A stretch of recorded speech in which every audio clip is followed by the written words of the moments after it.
नमस्कार दोस्तों, स्वागत है आप सबका मेरे चैनल पैनी पॉकेट्स में। मैं विनय कुशवाहा और आज हम बात करेंगे ओला इलेक्ट्रिक के आईपीओ के बारे में। ओला इलेक्ट्रिक, जैसे ओला का आप सबको नाम पता है कि पूरे देश भर में ओला जो इलेक्ट्रिक स्कूटर्स है वो मैन्युफैक्चर करने और उसे सेल करने का काम करती है। और इस स्कूटी को जो देश में रिस्पॉन्स मिला है वो भी अच्छा खासा मिला है। तो ये एक ऐसा ब्रांड बन गया है जो पूरे देश में सबको इसको जानते हैं। और जैसा कि सिर्फ नाम का ही अट्रैक्टिव होने की वजह से आईपीओ में पैसे और लिस्टिंग गेन नहीं होते, इसके लिए इनका जो वैल्यूएशन है वो भी अट्रैक्टिव होना चाहिए, जो प्रॉफिट्स है वो भी अट्रैक्टिव होनी चाहिए। लेकिन यहाँ खेल कुछ उल्टा है। जैसे कहते हैं ना, ओला गाड़ी में रिवर्स बटन भी होता है, वैसे इनकी प्रॉफिट्स भी है पिछले 4 साल से रिवर्स में जा रही हैं। जिन प्रॉफिट्स को आगे की तरफ जाना चाहिए वो पीछे की तरफ आ रही हैं। 2021 से इन्होंने 200 करोड़ का लॉस किया, 2022 में 800 करोड़ का, 2023 में 1500 करोड़ का और 2024 में जो इन्होंने लेटेस्ट अपना रिपोर्ट दिया उसमें 1600 करोड़ का लॉस है। तो इतने हैविली लॉस और इनका ग्राफ जो इस तरह से डाउन आ रहा है उसे तो ऊपर होना चाहिए। तभी ये कंपनी आईपीओ लेके आती है कि हमें और पैसों की जरूरत है मार्केट से, हम अपने कंपनी को, हम अपने बिजनेस को एक्सपेंड करेंगे, ज्यादा मैन्युफैक्चर करेंगे, हम अपनी कैपेसिटी बिल्ड करेंगे। लेकिन इस जो डाउनग्रेड का आपका जो बैलेंस शीट है, जहां पे आपके प्रॉफिट साल दर साल गिर रहे हैं, या तो ऐसे गिरते हुए वैल्यूएशन और गिरते हुए प्रॉफिट्स के साथ आप मार्केट में आईपीओ लेके आते हैं, तो क्या कंपनी का मोटिव बिजनेस को डेवलप करना है, या इस आईपीओ से जो पैसे आएंगे उससे अपने डेब्ट को या लोन्स को रीपेमेंट करना है, या फिर एंजल इन्वेस्टर्स को एक मौका चाहिए कि कैसे एग्जिट करे इस आईपीओ में। तो अभी तक हमने ईयर ऑन ईयर इसमें लॉसेस देखे हैं, तो ये जाहिर सी बात है कि लिस्टेड होते ही कंपनी एकदम से प्रॉफिट में तो आएगी नहीं। इसे अभी कई साल और लगेंगे, पहली बात तो अपने लॉस को कवर करने में और वहां से एक ग्रोथ दिखाने में।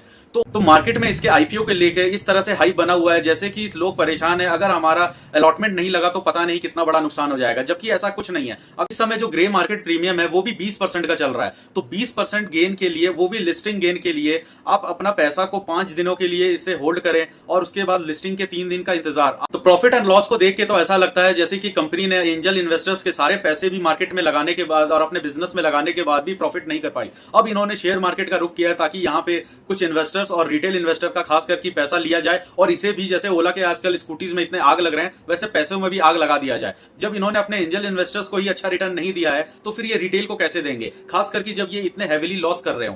कंपनी को ये बात समझनी चाहिए कि जो प्रोडक्ट ये जमीन पे उतार रहे हैं उसकी रिलायबिलिटी कितनी है। इस समय देश में स्कूटर्स ओला के सबसे ज्यादा बिक रहे हैं, मार्केट में इसका जो एक अपना कंपटीशन है उसमें ये सबसे आगे है। लेकिन क्या इनके प्रोडक्ट्स को लेके पब्लिक सेटिस्फाई है? आपको सबसे पहले इसके प्रोडक्ट के जो यूजर होते हैं, जो कंज्यूमर होते हैं, उनके रिव्यूज को पढ़ना चाहिए। 2 साल 3 साल पुराने जो रिव्यूज हैं उन्हें कैसा लग रहा है और जो गाड़ियों में प्रॉब्लम आ रही है, क्योंकि कोई भी बिजनेस स्टार्ट होते ही हाइप लेता है, लेकिन उसकी जो सस्टेनेबिलिटी है, वो जो आगे में ग्रोथ करेगी भविष्य में, वो सब डिपेंड करता है उसके प्रोडक्ट में। 5 साल तक सब कुछ सही चलता है दोस्तों, एक अच्छी से अच्छी बाइक हो या सस्ती सी सस्ती गाड़ी, वो सब सही चलते हैं। 5 साल के बाद क्या, इसकी बैटरी की प्राइस को लेके बात किया जाता है तो कंपनी कहती है कि आने वाले समय में 5-10 साल में जब रिसर्च एंड डेवलपमेंट इतना अच्छा हो जाएगा, कंपनी के पूरे बैलेंस शीट को देख के ऐसा लगता है कि इन्हें और इन्वेस्टमेंट अगर कहीं से नहीं मिल रही है तो इन्होंने शेयर मार्केट का रुख किया, जहां पे ये रिटेलर के पैसे से अपने डेप्ट को भरेंगे। तो ऐसा लगता है कि जैसे गवर्नमेंट ने तो इन्हें सब्सिडी देना बंद कर ही रहे हैं, धीरे धीरे उसे कम कर रहे हैं, तो अब ये क्यों ना सब्सिडी आम जनता से ले ले।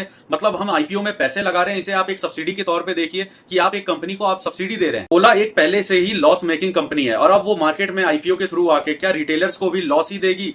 वैसे समय 2024 में वैसे भी आईपीओ के आप सारे लिस्ट देखें तो ज्यादातर आईपीओ ने कमाल नहीं दिखाया है। बहुत सारे आईपीओ ऐसे हैं 10 से 15% तक का लिस्टिंग लॉस तक दिखाया है।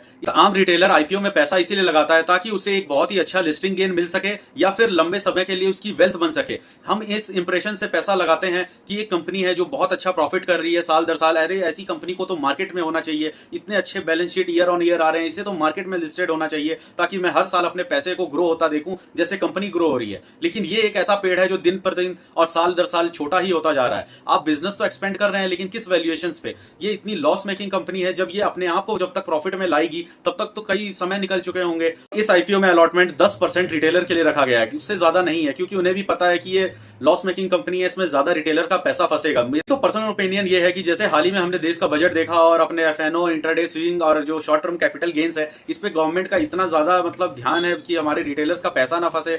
रिटेलर्स के बारे में जो इतनी चिंता थी, तो क्या गवर्नमेंट या सेबी ये नहीं देख रही है कि किस तरह की लॉस मेकिंग कंपनियां इस मार्केट में आ रही हैं? क्या ये लॉस मेकिंग कंपनियों को मार्केट में लिस्ट कराने से पहले ये नहीं कहना चाहिए था गवर्नमेंट को कि पहले कम से कम प्रॉफिट में तो आओ, आप क्या रेवेन्यू जनरेट करोगे, आप अपने शेयर्स की वैल्यूएशन क्या दोगे, आप ईपीएस क्या दोगे, अर्निंग पर शेयर, जब वो खुद ही अर्न नहीं कर रहे हैं तो पर शेयर वो क्या अर्न करके देंगे, क्या वैल्यूएशन देंगे, ये चीजें समझनी जरूरी है। ये कोई ऐसा बहुत ताबड़तोड़ शेयर नहीं है जैसे कि हमने प्रीवियस में टाटा का देखा था, जिसमें हर किसी ने पैसा लगाया था, हर कोई चाहता था कि मेरे सारे अलॉटमेंट लग जाएं, अरे सारे नहीं तो कम से कम एक ही लग जाए। और टाटा का जो भरोसा था, टाटा ने मार्केट से जितना मांगा, अगर 20 रुपए मांगे तो उसे 100 रुपए मिला था। तक इस तरह की कोई कंपनी ना आए जिससे आप खुद ऐसा सोचे कि नहीं मुझे इसमें पैसे डालने ही है, ये बहुत अच्छा लिस्टिंग गेन देगी। और लिस्टिंग गेन भी क्या होता है, कम से कम 30-40% का ना मिले तो फिर लगाने का क्या फायदा आईपीओ में। 10-20% तो इंट्राडे लेवल पे ही बन जाता है, या फिर आप हफ्ते भर के लिए जो पैसा लगा के लिस्टिंग का वेट करते हैं, इतने दिन में तो कोई अच्छा मिड कैप स्टॉक या जो सेक्टर वाइज जिसका ट्रेंड चल रहा होता है ऑन गोइंग मार्केट में भी आप लगा के कमा सकते हैं।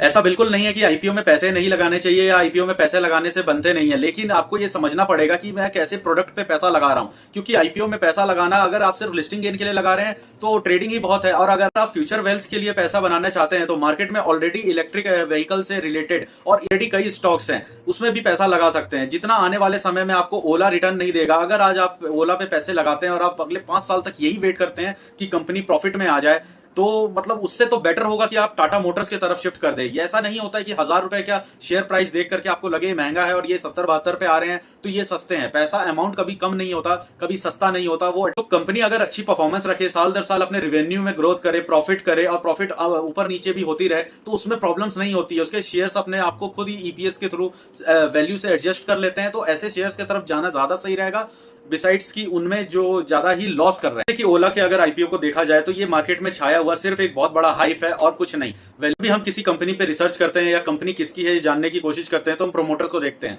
प्रमोटर्स के नाम पे इन्हें बस पीछे से एक सपोर्ट मिला हुआ है, इसमें कोई एक बड़ा नाम नहीं है जो कि इसे चला रहा हो। फिलहाल तो इनका जो बिजनेस है सिर्फ ईवी स्कूटर को लेकर के फोकस्ड है और ये उसी पे काम कर रहे हैं। डाइवर्सिफाइड इसका बिजनेस नहीं है। इसमें ऐसा देखा जा रहा है कि इनके स्कूटर खरीदने वाले ज्यादातर यंगस्टर्स हैं। अभी फिलहाल तो वो लोग खरीद ले, लेकिन यंगस्टर्स की दिक्कत ये है कि उनके आने वाले 2-3 सालों में मूड का कुछ पता नहीं। ये कि आजकल डिजिटल का जमाना है और ट्रेंड कभी भी चेंज होता रहता है। आज ये कूल लगता हो कि हाँ ओला की स्कूटर है, डिजिटल स्कूटर है, मुझे इलेक्ट्रिक का ज्यादा आजकल पैशन चल गया है, तो आज ये कूल है। लेकिन क्या ये कूल चिप्स में कन्वर्ट हो जाएगा कुछ पता नहीं होता है। और वैसे भी स्कूटर जो है वो इसका कुछ ज्यादा सस्ता तो है नहीं, 1.5 लाख का है। पहले गवर्नमेंट 30,000 से जब ये आया था तब तो 40,000 तक की सब्सिडी देती थी, उसे इसने 30 कर दिया है। और कुछ 1.5 लाख का जो स्कूटर था या 1.60 तक का इसका जो टॉप मॉडल आता है उस पर 20,000 रुपए की सिर्फ सब्सिडी गवर्नमेंट दे रही। तो जब गवर्नमेंट ही सब्सिडी देना कम कर रही है तो फिर कहां से इसे मतलब जो बायर है उन्हें लेने में प्रॉब्लम होगी। और सबसे बड़ी बात है कि ये जो फाइनेंस प्रोवाइड करते हैं, इनका जो फाइनेंस जिस बैंकों के साथ टाई अप है वो भी थोड़ा महंगा है। अगर मेरा पर्सनल ओपिनियन मैं कहूं तो ये आईपीओ में आप लगाने से पहले इसे लिस्ट होने का वेट करें, एक बार लिस्टिंग होने के बाद इसे देखें कि क्या प्राइस पे है। तो दोस्तों आज का ये वीडियो सिर्फ इन्फॉर्मेशन और नॉलेज पर्पज के लिए था, ओला आईपीओ को लेकर जो हमने डिस्कशन किया है। दोस्तों अगर वीडियो आपको पसंद आया और इन्फॉर्मेटिव लगी तो प्लीज इस चैनल को सब्सक्राइब करें और लाइक करें। दोस्तों नमस्कार।